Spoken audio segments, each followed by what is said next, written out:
Kia ora New Zealand, I'm Jay and we are Drive EV. We are going to take every single one of our electric cars around Great Lake Taupo. We're going to see how far we can go and how fast we can charge. We're going to see how they handle real life in Aotearoa.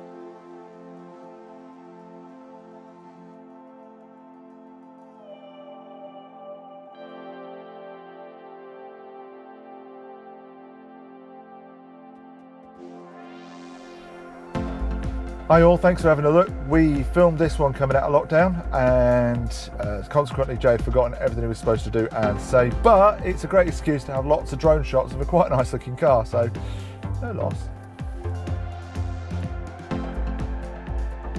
So we've done the Kinloch bit, we've done a little stop off to have a sandwich and take some nice aerial footage of the car. So we left with 250 kilometers of range, which dropped immediately to 217. Driving in comfort rather than anything eco modes, but that's now settling down. I mean, it's climbing back up, to be honest, if I'm being a bit more careful. Driving at a steady 90. We're in level 3 at the moment, so I don't have that many options if I get this wrong. We're driving without AC on. It's 12 degrees outside and it's just nice and comfortable in the car anyway. There's a lot of glass in this car, so it's getting a lot of greenhouse effect. Something we normally want to avoid, to be honest. Oh, so we charged to 94%. This one's fresh off the boat, so it's been sat during level 4 and the first week of level 3, so should be relatively COVID free. What's it like to be in? Well, it's pretty nice. Very much a BMW. All the buttons and dials and everything is BMW parts bin, mirrors and so on. Very BMW, but the material choices are pretty out there. So a lot of interesting sort of eco, I guess fairly vegan friendly materials as well. They knew who they were aiming this car at, but it feels very sci-fi. It feels a completely different take on what the future might be than say a Tesla, but certainly it feels a lot more interesting, a lot more premier.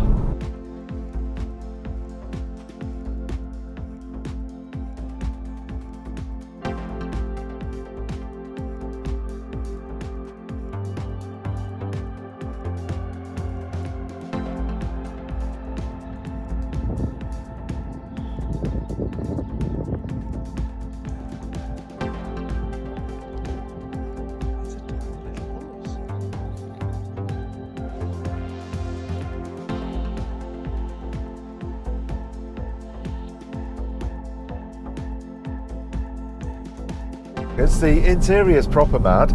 Everything seems to be in the right place. It's typically German, but also untypically completely bonkers. The other mad things it's got, obviously the outside, it's got the teeny tiniest BMW grille I think we'll ever see again. It's got a adorable frunk, which is about big enough to put a pair of shoes in, but it does at least give you somewhere to store your wires. So on the outside you've got these teeny tiny grills, an absolutely adorable front, just big enough for all your EVSE and stuff, and the tallest and narrowest wheels that I've seen on a car. I've seen taller and narrower, but normally on the road bike. But bicycles are extremely efficient. Maybe that's where BMW got the idea from. Maybe that's where they got the tyres from. Let's have a little look around the interior of the i3. This particular one's got some lovely copper accenting across the centre of the dashboard. It's got fairly crazy materials used throughout. That's typically i3. We've got some nice recycled materials there, and it's a BMW, so it should be leather, right? But they're going to sell this to a lot of vegos and vegans, and we're not mad fans on leather, so very nice cloth seats. Adjustable with a little effort and commitment. It'll all come around the edit. Shit. So you've got cup holders that you can put in different places should you wish. All the entertainment and information functions are handled through this guy down here. And all the boys on the central screen. What's the coolest thing about the i3? It has to be when you open the door, and you can see all the carbon in the sills. Who doesn't love that? The entire thing is carbon fibre. Man.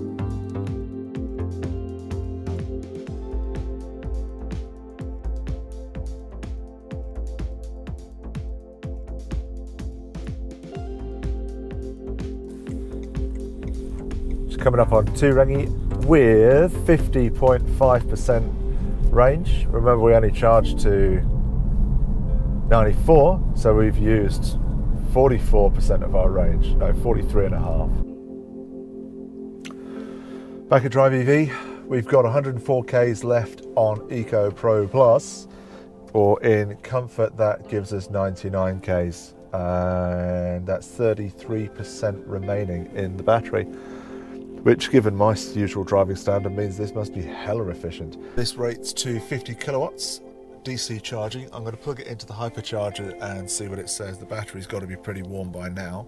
So we took it over to the hypercharger just to see if that was the truth, and it pulled 44.8 kilowatts. So that tells me, yeah, it's 50 is the limit on this one. No point sitting there paying hypercharger money to charge it up when we've got our own DC charger back at home base. So she's plugged in now and it's saying things I don't really recognise, but we'll see how long it takes to get back up to 80%, and that'll be that really. Oh, we'll do a NED test. We can't do a NED test, so we have to alternate a bit. We call this the NED test. Jay's 6'2", Ned's 6'4". If they can fit in the car together, chances are you will. So our journey around the lake is 160 kilometres. We used 46% of our 38 kilowatt hour battery. That's 80 down to 34. From that, we can ascertain we should get about 300 kilometres from a full charge, even on the highway. 24 minutes back to 80%. That's the story on the BMW i3.